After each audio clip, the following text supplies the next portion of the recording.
Ladies and gentlemen, good day and welcome to the UNO Minda Q4 FY-25 earnings conference call. This conference call may contain forward-looking statements about the company which are based on the beliefs, opinions and expectations of the company as on date of this call. These statements are not guarantees of future performance and involve risks and uncertainties that are difficult to predict. As a reminder, all participant lines will be in the listen-only mode, and there will be an opportunity for you to ask questions after the presentation concludes. Should you need assistance during the conference call, please signal an operator by pressing star, then 0 on your touch-tone phone. Please note that this conference is being recorded. I now hand the conference over to Mr. Sunil Bora, Group Chief Financial Officer, for his opening remarks. Thank you, and over to you, sir. Thanks, Elric. Good afternoon, everyone, and a warm welcome to all the participants.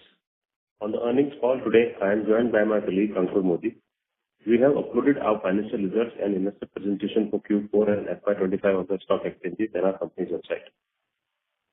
I would like to begin by giving some insights on the economy, followed by the current scenario in the auto industry and our financial and operational performance for Q4 and FY25. Post that, we will open the floor for Q&A. The global economy exhibited resilient growth of 3.2% in 2024, despite a backdrop of persistent inflationary pressures, geopolitical tensions, and structural headwinds. While year started with positive note, expecting declining interest rates and maintaining the growth momentum, rising trade tensions, weak consumer sentiment, and geopolitical disruption resulted in projected growth at 2.8% for 2025. US implemented broad-based tariffs in April, triggering retaliation and sharp volatility in trade and markets. While these measures have been paused for 90 days amid ongoing negotiations, we remain cautiously optimistic. Regionally, growth forecasts have been revised down across the board. US is expected to grow at 1.8%, the Euro area at 0.8%, and China at 4%. Emerging markets are also slowing, though India remains a bright spot at projected growth of 6.2%.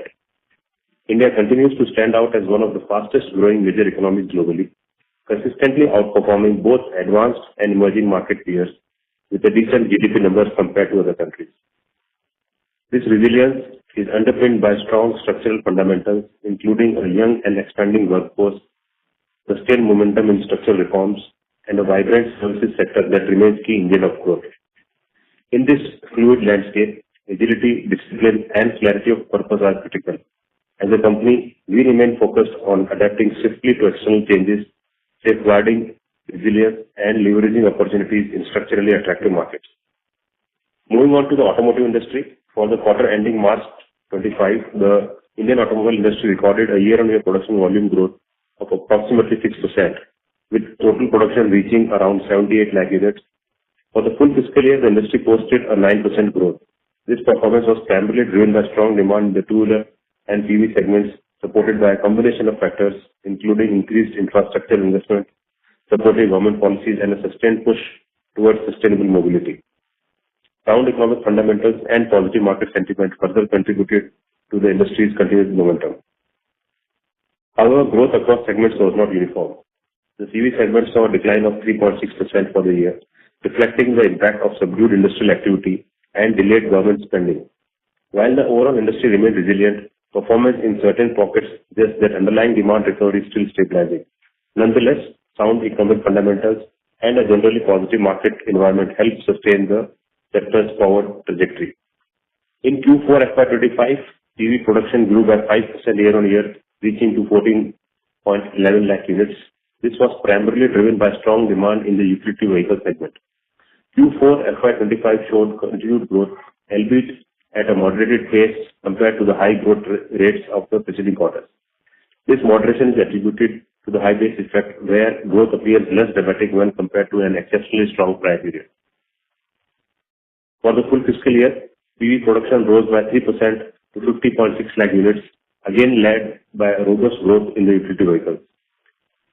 The overall market continues to shift in favor of SUVs and premium offerings, which comprise of 62% of overall PV production. Looking ahead, the segment is poised for growth, supported by new product launches and rising consumer interest in premium categories. However, headwinds persist, including global economic uncertainty, trade-related tariff pressures, and their dampening effect on disposable income. Demand of entry-level car remains. Overall, FY26 is likely to close with low single-digit growth. Two-wheeler segment delivered year-on-year growth of approximately 6% in Q4 FY25, with production reaching around 58 lakh units. For the full fiscal year, the segment posted a robust 11% year-on-year growth, with total production reaching approximately 2.39 crore units. Growth was largely supported by strong rural sentiment. Exports also contributed meaningfully, rising 20% year-on-year, driven by a 28% increase in motorcycle exports and an exceptional 194% surge in mopeds. The three-wheeler segments recorded a steady 10% growth, primarily driven by continued demand for passenger carriers. In Q4 FY25, the CV segment registered a growth of 3%, with total production reaching approximately 2.9 lakh units. While domestic demand remained relatively muted, with a modest increase of around 1.5% year-on-year, CV export provided strong boost, surging by nearly 56%. India's electric two-wheeler EV market experienced a notable 9% quarter-on-quarter decline in sales to 3.05 lakh units from 3.33 lakhs, despite achieving a significant year-on-year growth. While the fiscal year concluded with over 1.14 million e-two-wheelers sold, a 21% increase from FY24, the momentum slowed down in the final quarter. The reduction in government subsidies, charging infrastructure challenges, and range anxiety are some of the challenges impacting the segment. Despite near-term challenges, long-term prospect for e-two-wheeler remains highly promising, with various government initiatives like PM E-Drive scheme, state EV policies, technology advancement, increasing charging network, as well as the battery range. Coming to financial and operational performance, you can refer to slide 7 and 8.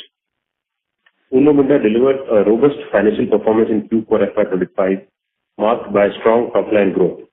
Consolidated revenue from operations for the quarter stood at 4,528 crores, reflecting 19% year-on-year growth from 3,794 crores in Q4 FY24. This growth was driven by broad-based strength across multiple product segments, particularly switches, alloy wheels, and seating systems. Additionally, the consolidation of Minda Westport and Minda Onkyo during the year contributed to the revenue uptick. EBITDA for the quarter reached a record 527 crore, registering 11% year-on-year growth from 474 crore. EBITDA margin moderated to 11.6% compared to the corresponding quarter last year. This is primarily attributable to higher accumulated price settlement in Q4 last year. Furthermore, the commissioning of 3 new projects over last 6 months, currently in the ramp-up phase, led to higher costs. Employees' costs also increased during the quarter, primarily due to additional manpower at our operations, new projects, new Czech Republic R&D center, and higher gratuity provision. We would like to inform that based on the increased utilization, better cycle times, etc., and considering the short life of tools in casting business, we plan to change our accounting policy as we move into the new fiscal year. These tools, which were capitalized, however, considering the useful life of these tools, these will now be charged off the income statement. Estimated impact of the same is likely to be around 40 crores on an annual basis, though a similar amount shall be reduced in depreciation over a couple of years. Finance costs increased to 41 crores compared to same period last year, largely on account of higher borrowings to support capital expenditure and working capital needs. Depreciation expenses also rose in line with capitalization of new projects.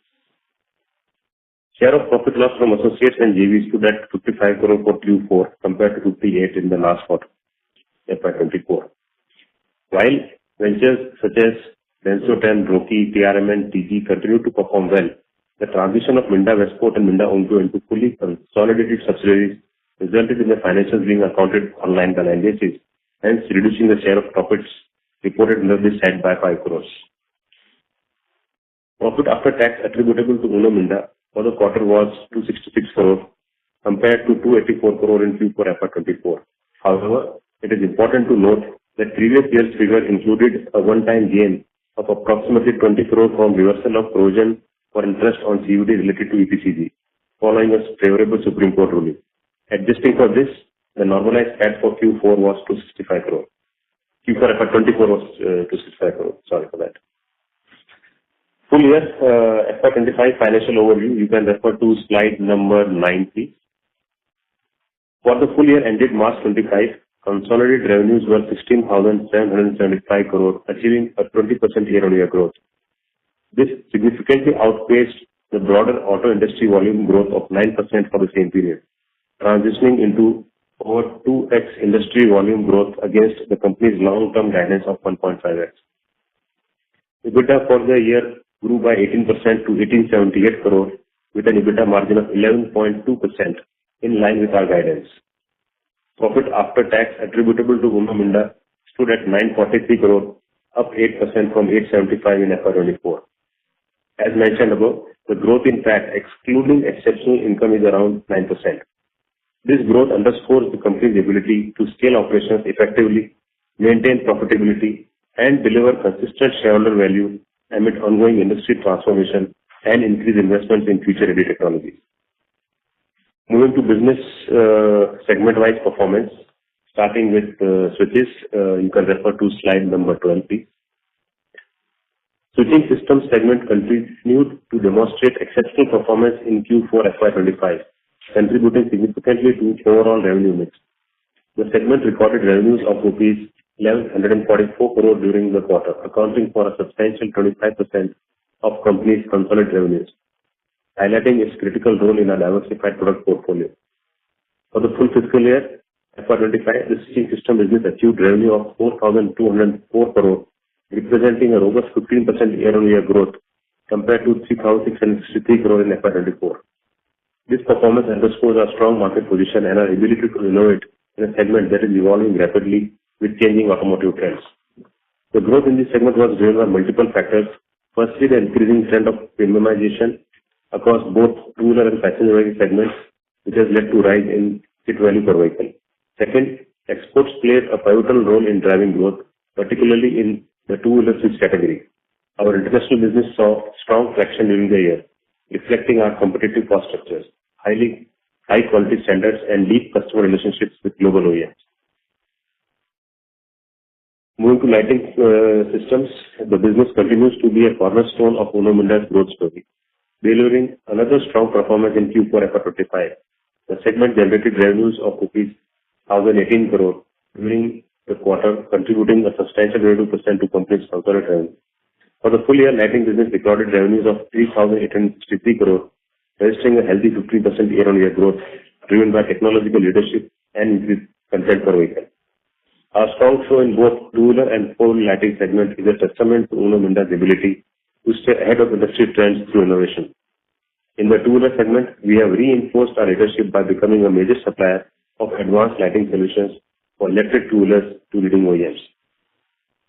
In light of the significant growth witnessed in the two-wheeler lighting segment over the past few years, our existing facilities at Sonipat and Bahadurgarh are now operating at full capacities, leaving little room for further expansion. To address this and support future growth, we plan to consolidate the 3 plants at these 2 locations into a new, larger facility to be built at Kharkhoda, Haryana. This strategic move will not only increase our manufacturing capacity, but also provide space for future expansion.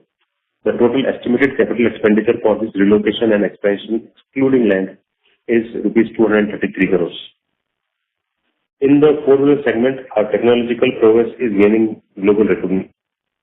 A notable milestone during the year was securing a prestigious order for the supply of advanced lighting systems for an autonomous robotaxi being developed by a leading American technology company. This order not only affirms our capabilities in high-end lighting solutions, but also marks our entry into next-generation mobility platforms.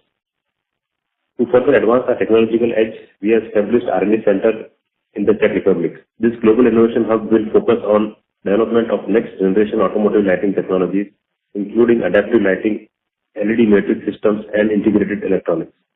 Looking ahead, we expect the positive momentum in lighting business to continue, supported by the scaling up of operations at our new plant in Khed City and the ramp-up of production for recently acquired orders.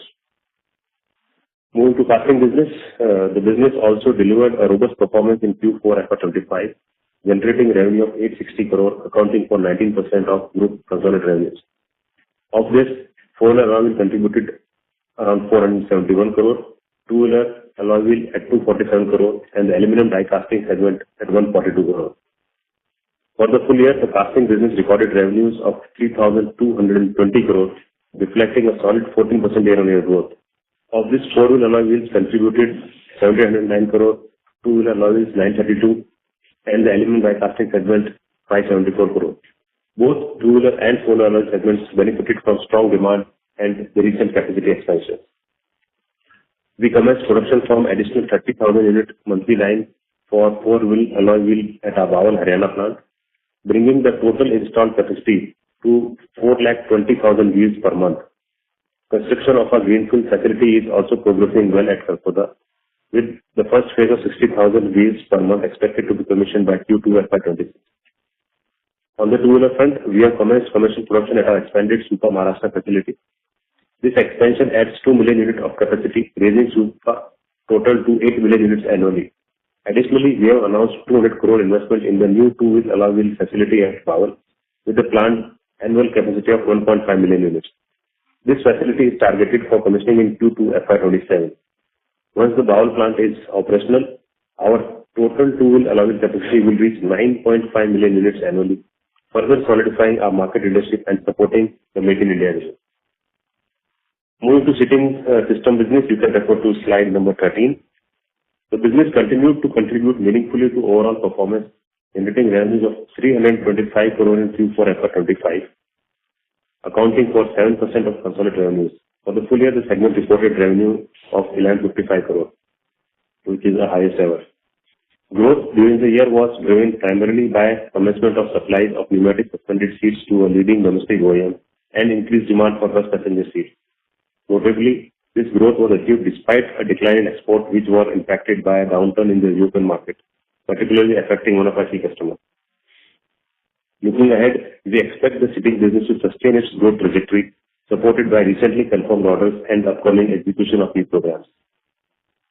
Moving to acoustic business, the segment reported revenue of 189 crore in Q4, maintaining a stable 4% contribution to consolidated revenues. For the full year, the segment recorded revenues of 763 crore, reflecting 8% year-on-year decline.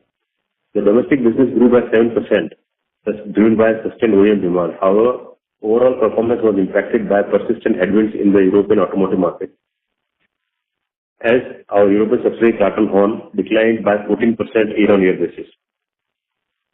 Moving to other products, where we have a lot of sunrise businesses. The other product business delivered strong performance, generating 992 crore in revenue during Q4 FY25, contributing 22% to the consolidated top line. Within this, the controller business contributed to around 157 crores, sensors and ADAS 211 crore, blow molding products at 127 crore, Uno Minda Freevo JV at 98 crore, and the alternate fuel business at 143 crore. The remaining revenue was driven by aftermarket trading, external sales from Uno Minda catalyst, engineering services in Europe, and battery sales in the aftermarket channel. For the full year, revenue from this segment grew by 60% to 3,571 crore, reflecting our strategic focus on emerging technologies and new mobility solutions. Our EV system vertical under Uno Minda Freevo JV achieved revenues of 382 crore in just its second year of operations. Meanwhile, the sensor and ADAS business scaled to 804 crore, and our alternate fuel business through JV Transport grew to 501 crore, further validating our commitment to future-ready sustainable mobility solutions. Moving to the EV segment, you can refer to slide number 16 and 17. We are pleased to note of our success in positioning the company at the top of league in terms of the product offering for e-two-wheeler components.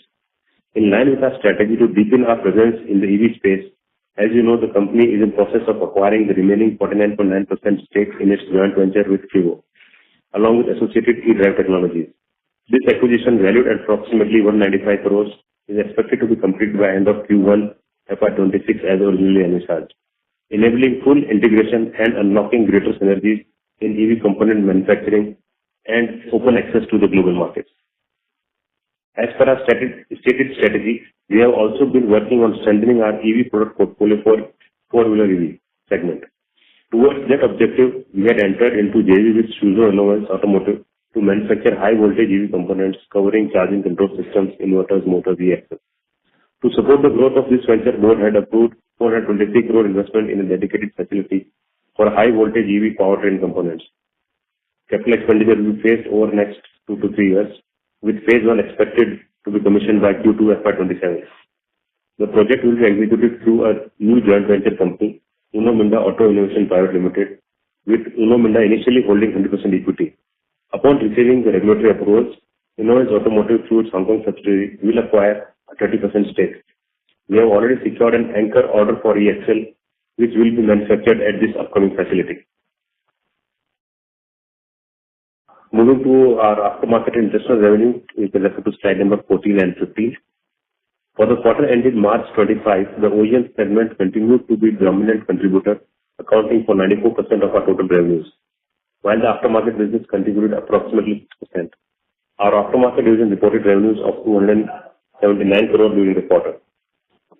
International sales currently represent around 10% of our total revenues, reflecting a steady upward trend.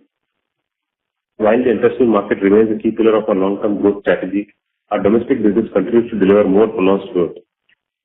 We would like to clarify that the ongoing US tariff situation has no material impact on our operations, as exports to US constitute less than 2% of our total revenues. In fact, we have witnessed growing demand in the US for our two-wheeler switch products, reinforcing our competitiveness in global markets.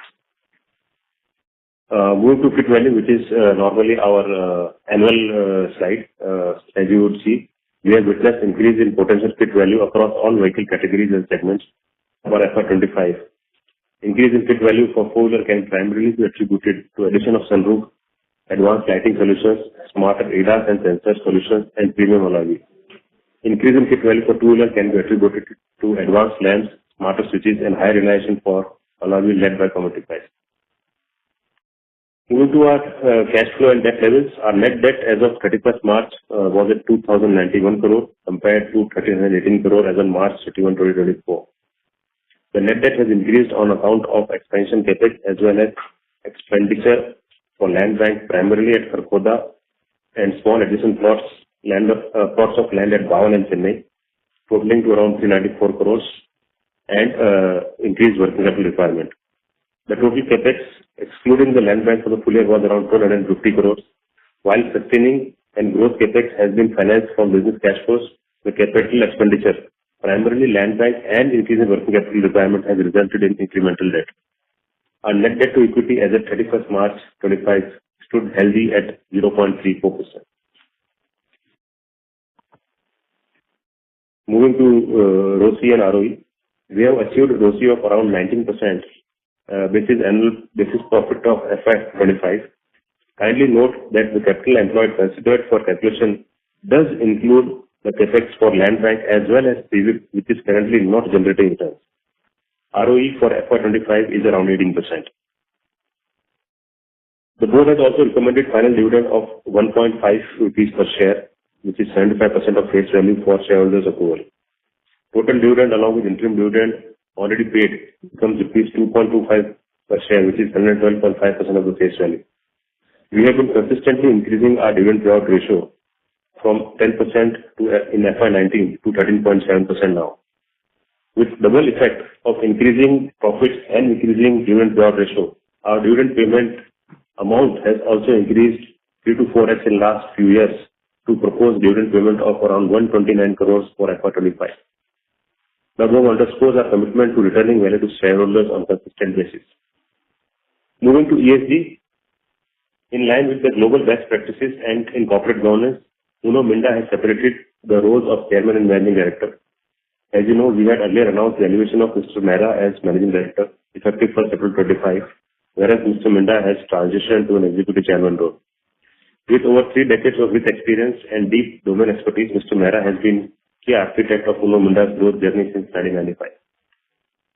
In a proud milestone of its journey towards inclusive development, Minda Limited CSR arm has inaugurated its 18th Samarth Jyoti Center in Kagalahalli, Harohalli, Karnataka. This expansion marks a renewed commitment to fostering education, skill development, and community empowerment across India. What began in 2012 with a single center in Naharpur, Haryana, has now evolved into a transformative movement. Each Samarth Jyoti Center serves as a vibrant hub of opportunity, designed to uplift underprivileged communities through vocational training in tailoring, culture and computer literacy, community schooling and remedial education for marginalized children, livelihood support and capacity building for women through self-help groups, preventive healthcare services for the undeserved.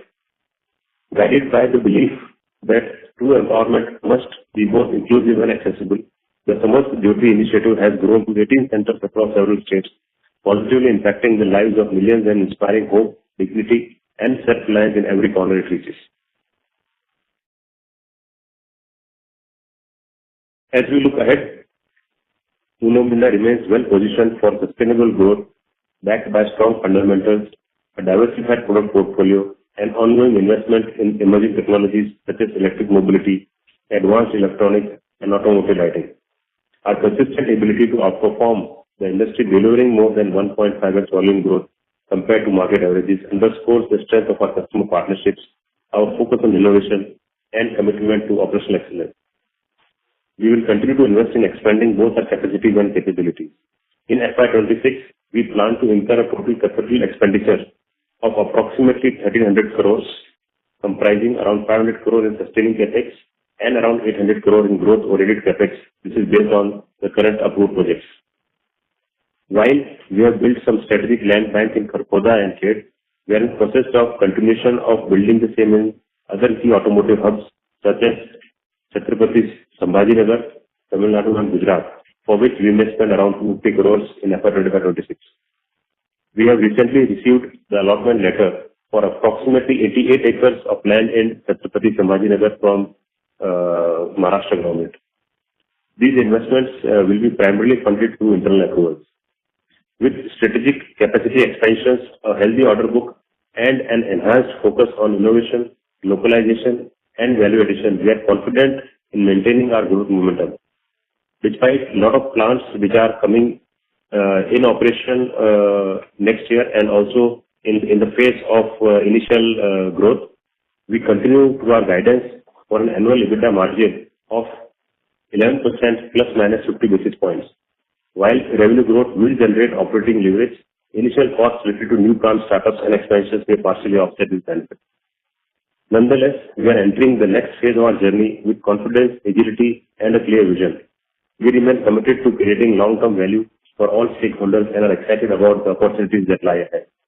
With this, I would like to now open up the floor for questions. Thank you, sir. We will now begin with the question and answer session. Anyone who wishes to ask a question may press star and 1 on their touchtone telephone. If you wish to remove yourself from the question queue, you may press star and 2. Participants are requested to use handsets while asking a question. Ladies and gentlemen, we will wait for a moment while the question queue assembles. The first question comes from the line of Chandramouli Muthiah from Goldman Sachs. Please go ahead. Hi, good evening, and thank you for taking my questions. My first question is just related to the UK-India FTA as well as expected US-India bilateral agreements. So I think in your slide 4, you've mentioned that there could be additional opportunities for the local auto component industry from the UK-India FTA. So if you could just give us some color on what is the current level of exports from India to the UK for auto components, and what is the current level of imports, just to understand the balance of auto component trade there, as well as where you see opportunities from this particular arrangement. Yeah. Anything else, Chandru? Yeah. So second question is related to Uno Minda Innovations Limited, the JV with Innovans. So you did mention that there is e-axles, which is the first order that you've got. So if you could just give us a rough idea of what the kit value is, when the SOP might happen there, and given that it's 70-30 equity arrangement, capex arrangement, is this going to be consolidated in our accounts, or will it be share of profits from JV? That's the second question.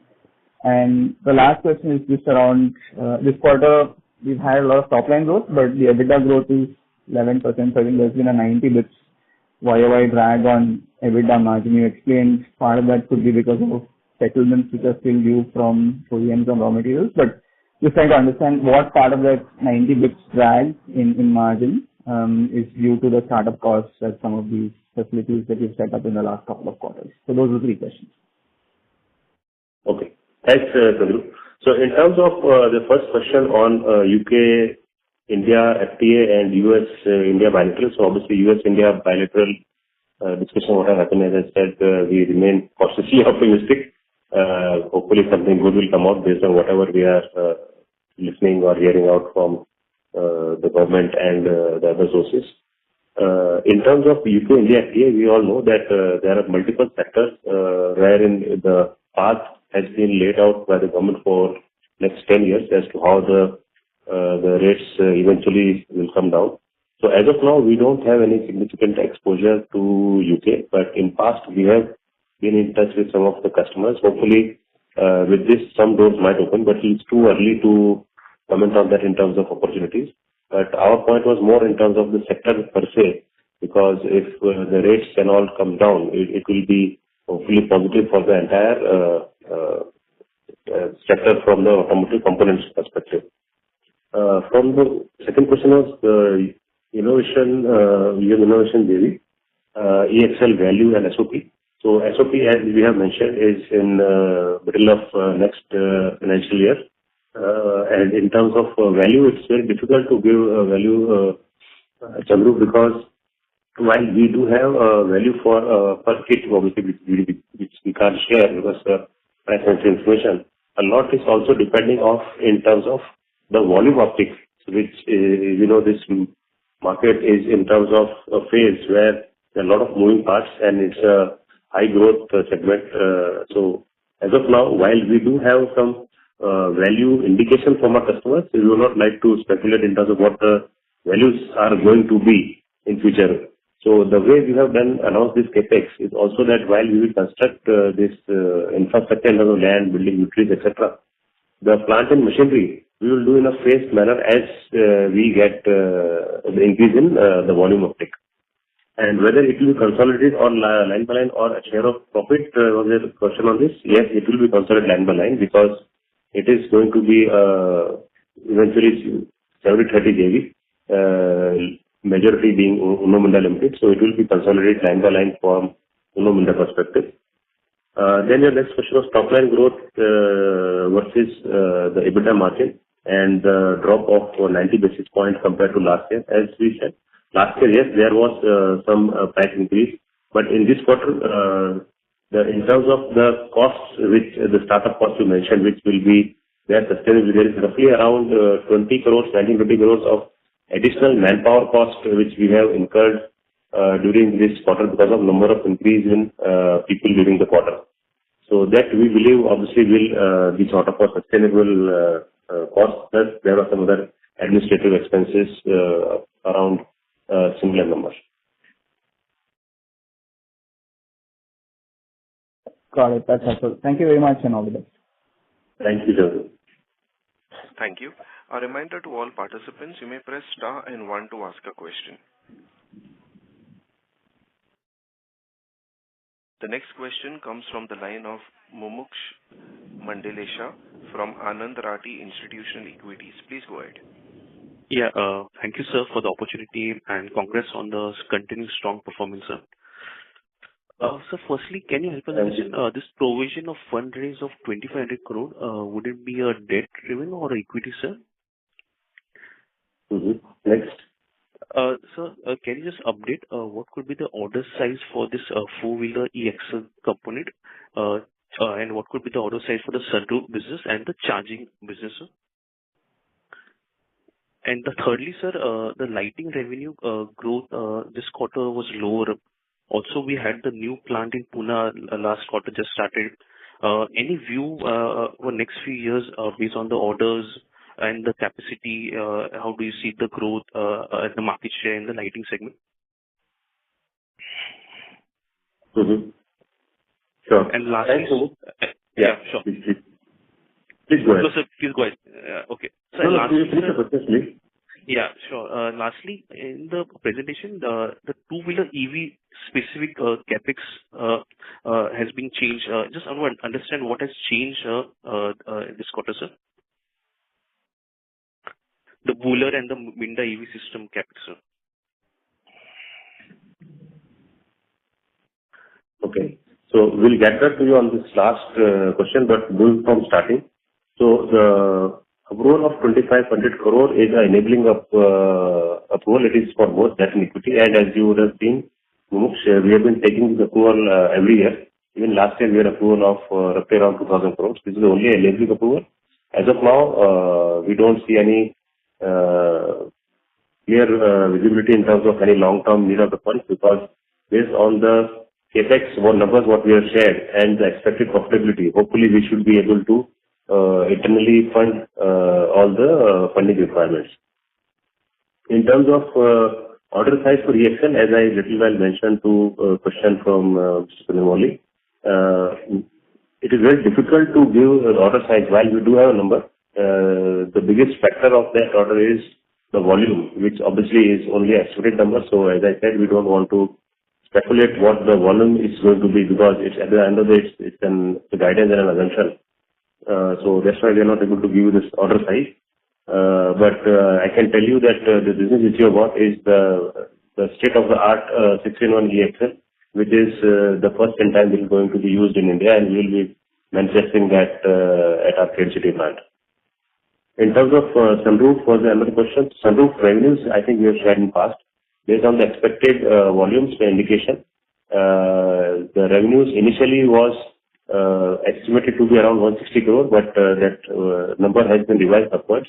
So current visibility is that it will be roughly around 230 crores or 240 crores of annual peak revenue for sunroof. For charging business, same as I said, again, there's EV part, so I would like to maybe be a little cautious in terms of giving numbers for anything related to EV as of now. Lighting revenue growth was lower, you said, and what is the next year's plan? So lighting revenue growth has consistently been actually very good. If you see, for last year also, we have moved from around 3,300 crore of revenue to 3,800 crore of revenue, which is almost like 15-20% kind of growth, which is a significant number considering the industry growth numbers, which is single digit. And as we move forward to next year, as you would have noticed that the board has approved today the setting up of the new two-wheeler lighting plant, which is primarily to cater to the increased volumes and the new businesses, which we are not able to now do from our existing plants, because all these three plants are facilities which are very old and running very close to the capacity. In fact, there's not much of scope beyond a year. And that's how maybe after a year and a half, we should be able to move to a new location. So we do remain very optimistic on the lighting growth. And in fact, this is the business where you know that the kit value also has been helping us to deliver this kind of outperformance in addition to the new technologies, LED lamps, etc. So we do remain highly optimistic in terms of next 3 years, this business to continue to grow more than 1.5x of the industry growth, which has been in line with our guidance as well. I answered what question. I think this, lastly, just clarify, lighting should continue to grow in double-digit kind of a range. That's fair to say. Very difficult to say, Mumuksh, single-digit, double-digit, because you know that the biggest factor is the industry volumes. Now, if the volumes remain very low, then it's going to be difficult, because that is not in our hands. So what we've been saying is, we say, for example, if industry grow by 5, 7, 8%, then definitely we'll be growing by a double-digit.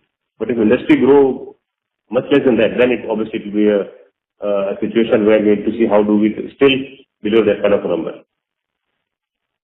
Got it, sir. Thank you so much for this. Thanks so much.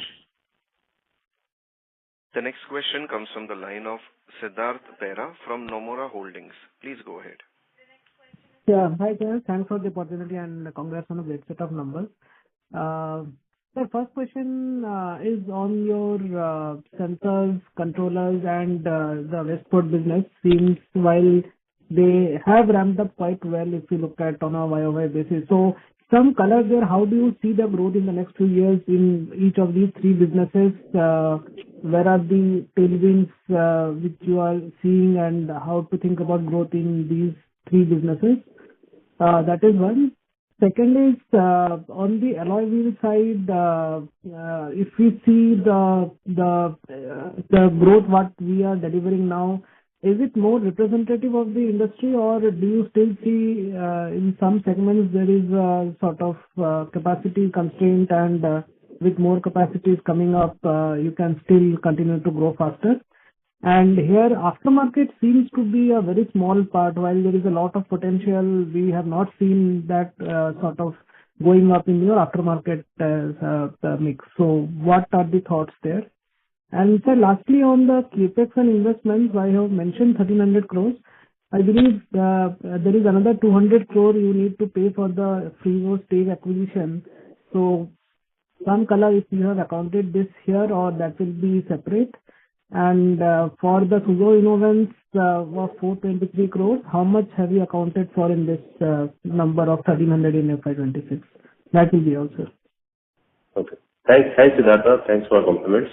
So in terms of first question on sensor, controller, and Westport.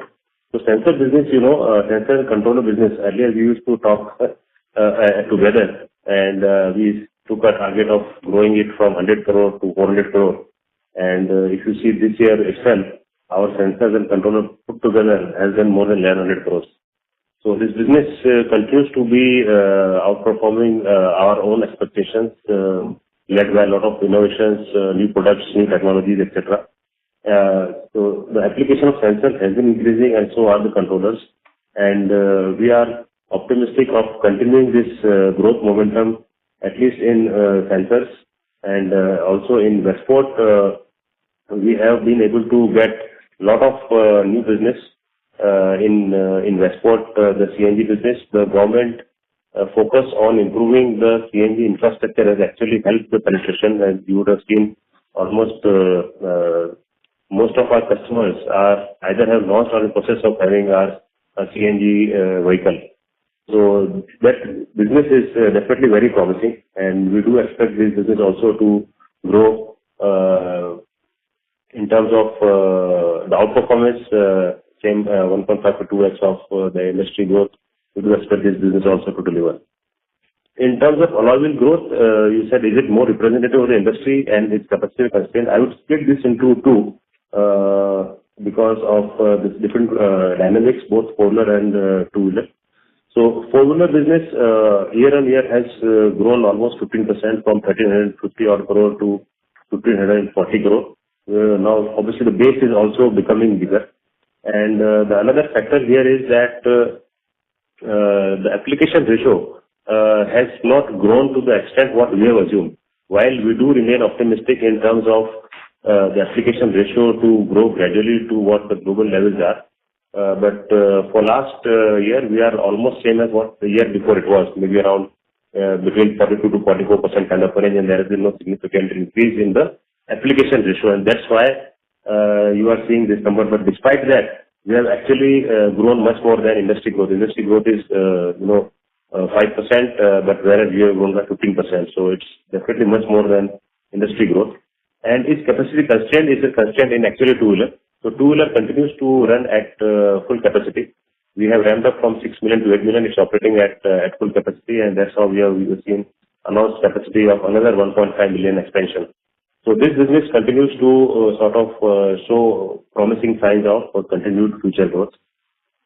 PSB seems small, and what are the thoughts? We have been honestly working very hard in terms of improving our aftermarket business, in terms of adding more dealers, more consumers. But we all know that this has been facing significant challenges, maybe the cheaper imports or focus from our customers also directly from the aftermarket segment, which is good for us also in a way, because whatever our customers also sell through their aftermarket channel is a sale also for us. But for us, we don't account that as an aftermarket sale. We account for that as a OE sale because it's at the same customer, same pricing, etc.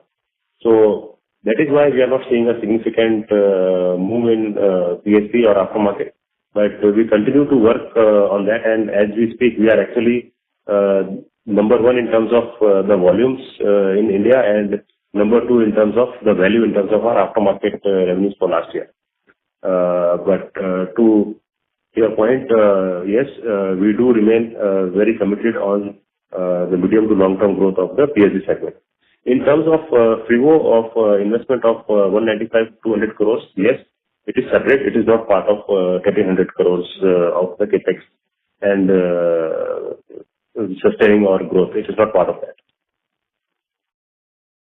Got it, sir. So thanks. So one clarification, this 40 crore annual charge which you mentioned, this will be from next year, right? It has not come in the current quarter. Will that be the right assumption? Correct. Sure, sir. Thanks a lot, sir. Thank you. A reminder to all participants, you may press star and one to ask a question. The next question comes from the line of Mukesh Saraf from Avendus Spark. Please go ahead. Yes, good evening, and thank you for the opportunity. First question is on the JV on the four-wheeler e-axle. So while we are investing the entire amount now, and then the JV partner will be acquiring the 30% stake later on, if there is a delay in, say, government approvals, etc., for this 30% stake, would there be any kind of impact on the technology transfer or on the product development, etc.? That obviously we have a timeline here in mind. So how would that work, sir? No, so as I said, Mukesh, so originally if you see, it was actually a TLA which we have entered into, and which we wanted to convert it to a JV to make sure that we work as real partners and not technology partners. So that's the intent is very clear. And when we have gone today ahead with the JV, I can tell you that while in India we need approval, in China also they need approval, and they have also formally filed. They have also filed for approval in China, and they are also very optimistic that they will get the approval, and so are we. But this is the process which we have to undergo. So in terms of commitment or in terms of product, there is nothing, no concern as of, and the business what we have secured, they are actually working very parallelly. In fact, we recently had groundbreaking ceremony also where the team was here, and they are fully committed, and we don't feel that any delay because of the government approval will delay our production or something like that. Got it. Got it. And secondly, on the two-wheeler EV business, while we have been kind of clocking, a run rate there on two-wheeler EVs, is what I probably understand is that a lot of that business is still DC-DC converters and chargers, etc. But have we seen any major breakthrough with respect to traction motors, motor controllers, those kind of components for the two-wheeler EV business? Yeah, Mukesh, you are right. So while initially it was more of DC-DC converters and chargers, yes, we have got a breakthrough in motor controllers, which we will be manufacturing in the coming financial year. We have already received the order. It will be in SOP in the coming year. Motor, yes, remains a concern because we know that it's a market studied with a lot of players, and even the OEs are sort of in the process of having the strategy. One of the large players have decided to do it in-house. So this is a business where we honestly seem to be having a hard time, but we are still working on it. Hopefully something good will come out. Right. Great. And just lastly, when I look at this slide where you're mentioning the project updates, we're seeing that we are talking about close to 3,000 crores of capex just on these projects. On top of this, we'll have obviously some land acquisitions, maintenance capex, etc. So clearly, next couple of years, the capex run rate seems to be like it's going to further be aggressively going up. So could you give some sense on what gives us this confidence? Are we seeing far more visibility of orders? Some sense that would help. So Mukesh, you know that we normally don't commit for a project unless we have an order in hand. And the real example now is that once we got this order of PXL in hand, then only we committed into the project. So all the projects which currently we have announced, it is fair to assume we have a business in hand. Right. So that's not a concern. Yes, normally there is always a challenge that you enter into a business with an anchor customer and then gradually ramp up. But there also you would have seen multiple examples in last few years alloy wheels for four-wheeler, alloy wheels for two-wheeler, etc. We have entered into a single customer, and now we are serving almost all the key players. So it is the head start what you need, and the head start once you get, definitely you would like to capitalize on that. So that's not a concern. In terms of your second question of whether the CapEx run rate can further go, but very difficult to say at this point in time. So if you would have seen even FY-2025 at the beginning of the year, whatever guidance we gave, we have been able to meet that guidance in terms of CapEx despite some of the new projects being announced during the year, right? So and as we move forward, the CapEx number year on year, you see, is broadly in line, but I'm sure we will deliver better growth or growth year on year with better margins in terms of absolute profitability. So hopefully we should be able to fund all these CapEx needs. Got it. That's good to hear, sir. Thank you, and all the best. Thanks, Mukesh. The next question comes from the line of Aditya Jhawar from Investec India. Please go ahead. Yeah, thank you and congrats on good set of numbers. My first question, continuing with, Mukesh's question on CapEx. So, CapEx intensity seems to have gone up quite a bit. And looking at the breakup that you just gave, it clearly seems that this year the CapEx would be a tad higher as compared to last year. It is very good that we are seeing that growth visibility. But, now there are two things here. Number one, how do we look at our FCF generation capability? Number second, till when we are, we would continue to invest in land. So that would be the first question. Should I go ahead with the others? Yeah, please. Yeah. Now, related to that, we are also seeing, there's a moderate increase in debt, while overall debt to equity is still in manageable level. How do we think about, repaying some of our, debt? The third question is on the PLI. So, how many products we have received approval on, and what, in your assessment, what could be the contribution of PLI in our overall top line? Yeah. So these are, and finally, question on overall growth outlook. If you can give some sense that how are you seeing the growth by different sub-segments? So what is the growth that you think could pan out in the two-wheeler category, in four-wheeler category, and you can call out, specifically PV and, CV. It would be good. That's it from my side. Yeah. Thanks, Aditya. Thanks for the compliments. Your first point is CapEx have gone up quite a bit higher versus last year. Yes, you are right, but broadly in line. So last year we did CapEx of roughly around 1,300 crores. This is what we are guiding for this year also. And last year we did land investment of roughly 400 crores, and this year it will be maybe something around 200 to 250 crores. And you said how long this will we continue to invest. Hopefully after this we should not be seeing any significant investment. It will be all based on in case there is any new requirement in the areas which there is a new business growth or something where we don't have land. Otherwise, like if you see today also when we have announced this project for the lighting two-wheeler expansion, fortunately we have a land in hand, so it is going into existing land. Another example is this trade land which was bought last year before. The EV for PV business is coming on that land. So it's not that we don't have visibility of what do we do with that land, but we've actually been able to put this land immediately to use once we have been able to get control of this. Otherwise, in past we have faced delay of almost up to 2 years after the board approval to commence the work on the land or to get the land in control.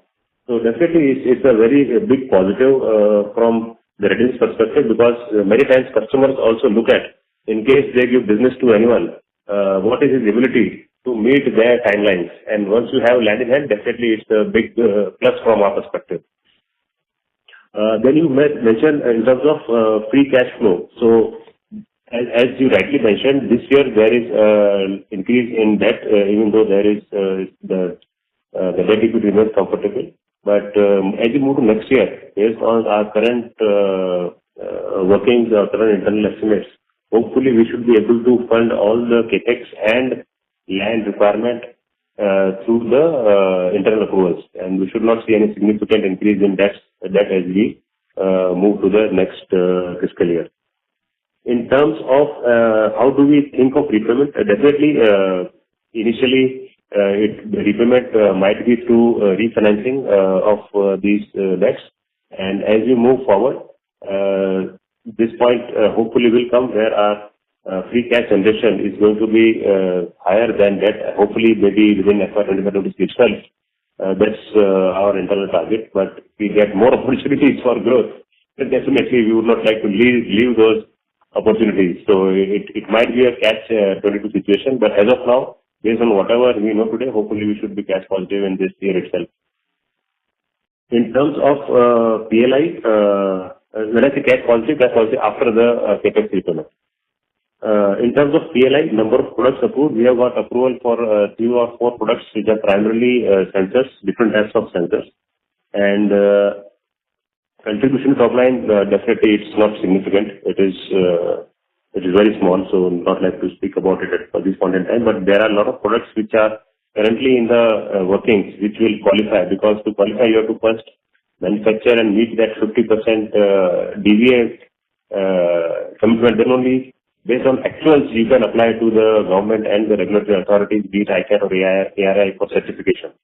So that's where I think we are, and hopefully next fiscal year we should have 1 or 2 products more which will hopefully qualify in the PLI scheme.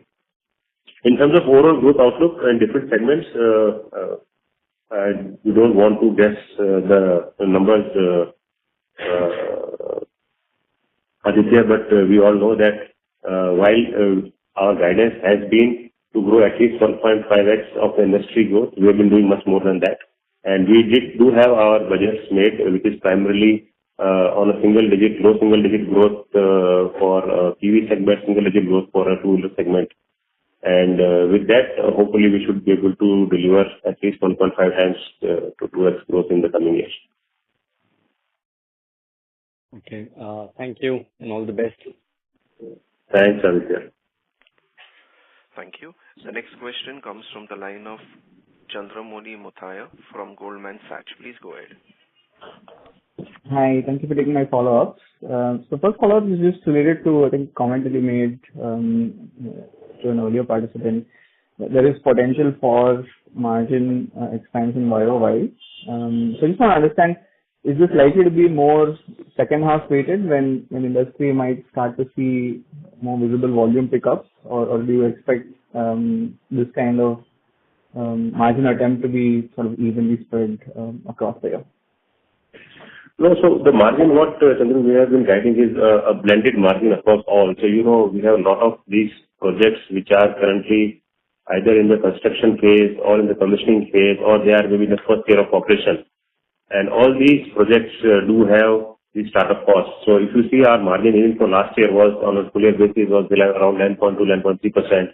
These are also around 9.2, 9% and next year we are also guiding same 11% plus minus 50 basis points. This is despite the fact that all these projects, like we just spoke about, somebody said about 300 crore of capex and 12 projects undergoing. Some of these projects will come into operation next year. Some of the projects have come in operation this year. So all those incremental costs have been baked into when we gave this guidance. If you exclude that, actually you would have seen the benefit of operating leverage in terms of margin expansion. But because of so many projects coming on board, it does have the startup cost, initial cost, people cost, admin cost, whereas you don't see any profitability in first year or two.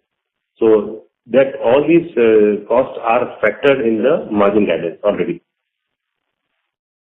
Got it. That's helpful. And just a couple of follow-ups. So on Freevo, I think from the quarterly disclosures you've given, it looks like it's about 382 crores in annual revenue. Just trying to understand what the EBITDA and PAT would be there as we look to consolidate that into our financials. And just a couple of data follow-ups. If you could share the alloy wheel revenues for two-wheelers for the quarter once again, and also the electric two-wheeler business revenue that you might have done this quarter. Okay. So, Chandru, I might disappoint you in terms of margin for a business wise. We don't give business wise margins. We stopped almost like 5 years back. based on the feedback that is being counterproductive for us. So that I'm sorry we're not able to give, but from other question of AVL two-wheeler revenue for the quarter, our AVL, the quarter revenue was full year was 932 crores and quarter was 250 crores roughly. And for EV two-wheeler, which is the JV, which has done 382 crores for the full year, the last quarter it has done revenues of roughly 95 crores. Got it. But I think you were doing a run rate, this sales to e-two-wheeler companies of roughly between 160 to 240 crores. I just want to understand that like number if you're able to provide for 4Q. Yeah. So if you remember last time also we said that this is something which we started giving only because a lot of people have questions around that. So that's we have stopped. But broadly the numbers is in that range only, despite the volume drop. Got it. Makes sense. Thank you very much, and all the best. Thanks, Chandru. The next question comes from the line of Abhishek Jain from Alpha Accurate Advisors. Please go ahead. Thanks for the opportunity. Sir, my first question on the seating business. We have seen a revival on the seating business after many quarters. So just wanted to understand what the key reasons, how much growth. I'm sorry to interrupt, Abhishek. You're not audible. Could you please come to an area where the network is better? Thank you. Are you able to hear me? Yes. So my question on the seating business, we have seen a revival on the seating business after many quarters. Just wanted to understand what is the reason and what would be the growth for seating business ahead. So Abhishek, seating business, as I said initially in my brief, the growth has been driven by primarily the new customer addition and start of supply of pneumatic suspended seats, and also the bus passenger seats in the domestic market. And a lot of these businesses which we have been able to drive growth, we do expect all these levers to continue the momentum in the next fiscal year and forward as well. Okay. And in acoustic business, we have seen a degrowth in last many quarters. Just wanted to understand what would be the key triggers for the growth going ahead in this business. So as I said in my brief, Abhishek, you could have noticed the India business continued to do stable in terms of the growth, which is mirroring the industry growth because we are almost 60-65% market share. But because of our operations in Spain, which is in the Platen Hall, that's where we have seen the drop. In fact, the last quarter itself, the year-on-year drop is almost, I think, 26 crores or something because of significant lower volumes. It is not loss of share of business, but vehicle volume itself are significantly lower, which is what has been pulling down. And this is what we have been sharing for last, I think, 4 quarters of the challenges or the headwinds being faced in the European business. And my last question on the content per vehicle on the e-Vitara. So how much is the current content per vehicle in Vitara and how much increase is expected once the e-Axle will start to produce? Sorry, Abhishek, I'm sorry to disappoint you. We don't give vehicle-wise kit values. Just wanted to understand how much difference in the content per vehicle on the EVs versus the passenger vehicle right now. Abhishek, it's the same thing. Sorry, sir? It's same. It's the same. Okay. Yeah. Thank you. Thank you. Ladies and gentlemen, that was the last question for today. I would now like to hand the conference over to Mr. Sunil Bora to give his closing remarks. I would like to thank everyone for joining the call. I hope we have been able to respond to most of your queries adequately. For any further information, we request you to please do get in touch with us directly. Thank you. Thank you, sir. Ladies and gentlemen, on behalf of Uno Minda Industries, that concludes this conference. Thank you for joining us, and you may now disconnect your lines.